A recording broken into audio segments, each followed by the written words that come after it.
जिनका आप जिक्र कर रहे हैं वो हमारे मुख्यमंत्री जी की कृपा पर जेल से वो बाहर आए हैं और किस संगीन आरोप में वो जेल के अंदर थे।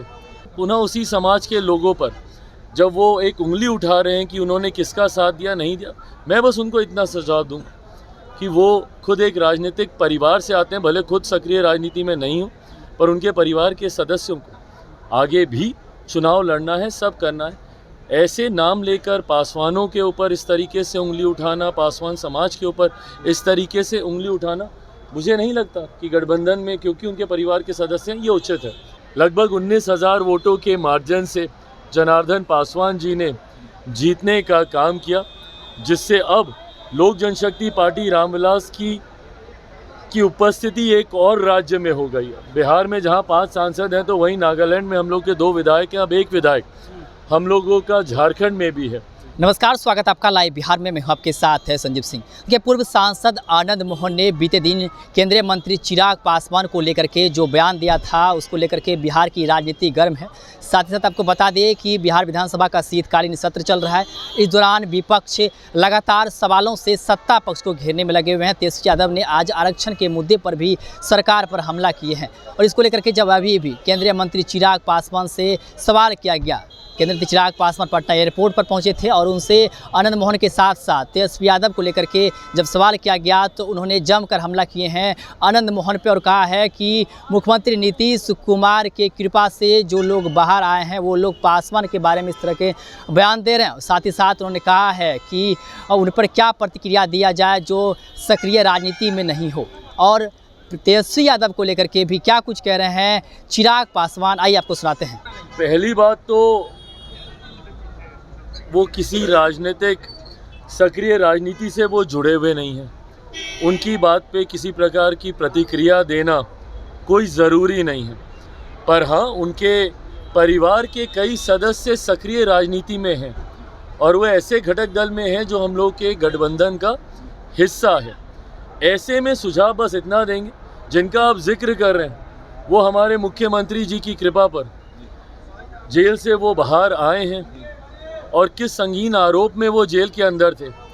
ऐसे में पुनः उसी समाज से आने वाले लोगों पर, जिस समाज के ऊपर उनके ऊपर आरोप लगे थे, पुनः उसी समाज के लोगों पर जब वो एक उंगली उठा रहे हैं कि उन्होंने किसका साथ दिया नहीं दिया, मैं बस उनको इतना सुझाव दूँ कि वो खुद एक राजनीतिक परिवार से आते हैं, भले खुद सक्रिय राजनीति में नहीं हो, पर उनके परिवार के सदस्यों को आगे भी चुनाव लड़ना है, सब करना है। ऐसे नाम लेकर पासवानों के ऊपर इस तरीके से उंगली उठाना, पासवान समाज के ऊपर इस तरीके से उंगली उठाना, मुझे नहीं लगता कि गठबंधन में, क्योंकि उनके परिवार के सदस्य हैं, ये उचित है। बाकी उन्होंने जो कहा नहीं कहा, जैसा मैंने कहा, वो सक्रिय राजनीति में नहीं है, तो उनके जवाब देना कोई ज़रूरी नहीं। को लेकर के तेजस्वी यादव कह रहे हैं 85% जो है वो देना चाहिए, एक बिल लाना चाहिए विधानसभा में जिसको हम लोग सब पास कर दें आरक्षण को। मेरी समझ में नहीं आता कि जब ये लोग सरकार में होते हैं, ये सारी सोच इनकी जहन में तब क्यों नहीं आती है। ये तमाम चीज़ें विपक्ष में जाने के बाद इनके संज्ञान में क्यों आने लगती है। आज जब ये सारी बातें बोलते हैं, कुछ दिनों पहले मेरे प्रधानमंत्री का स्वागत करते हुए बोल रहे थे कि अच्छा होता अगर वो विशेष राज्य का दर्जा लेकर आते। तो भैया, आप थे नहीं क्या केंद्र सरकार में? ये लोग केंद्र सरकार का हिस्सा थे कि नहीं थे? और उस वक्त तो नीति आयोग होता था, आज की तारीख में जो प्लानिंग कमीशन उस वक्त प्लानिंग कमीशन होता था, आज की तारीख में जो नीति आयोग है, तो उस वक्त तो ऐसे सहज प्रावधान भी थे।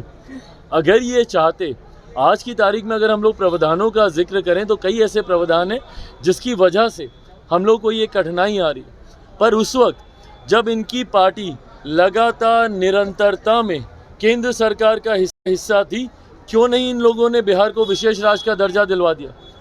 और एक ऐसा समय भी था जब बिहार में भी इनकी सरकार, केंद्र में इनकी सरकार, क्यों नहीं इन लोगों ने ऐसी इन कार्यों को इन्होंने कर दिया? ये बातें कहने के लिए और जब अपना समय आता है करने के लिए कुछ और। ये आपकी सोच को दर्शाता है कि आप इन मुद्दों पर, ऐसे मुद्दे जो इतने सेंसिटिव हैं, जो इतने गंभीर हैं, उसमें सिर्फ आप राजनीतिक सोच करना चाहते हैं, आप सिर्फ राजनीति करना चाहते हैं, ये गलत एक है। आखिरी सवाल लेंगे। लोकसभा में 100% स्ट्राइक रेट रहा और झारखंड में भी 100% स्ट्राइक रेट रहा।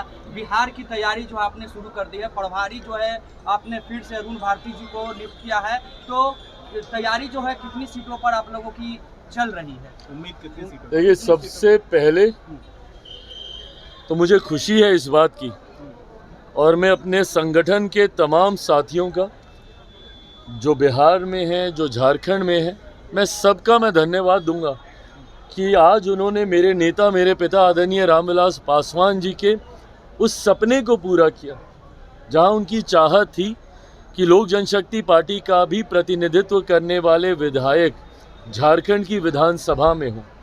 हम लोगों ने 2014 में भी एनडीए गठबंधन के तहत चुनाव लड़ा था, पर उस वक्त भी हम लोग को ये सफलता हासिल नहीं हुई थी। शिकारीपाड़ा की एक सीट पर उस वक्त हम लोगों ने चुनाव लड़ा था।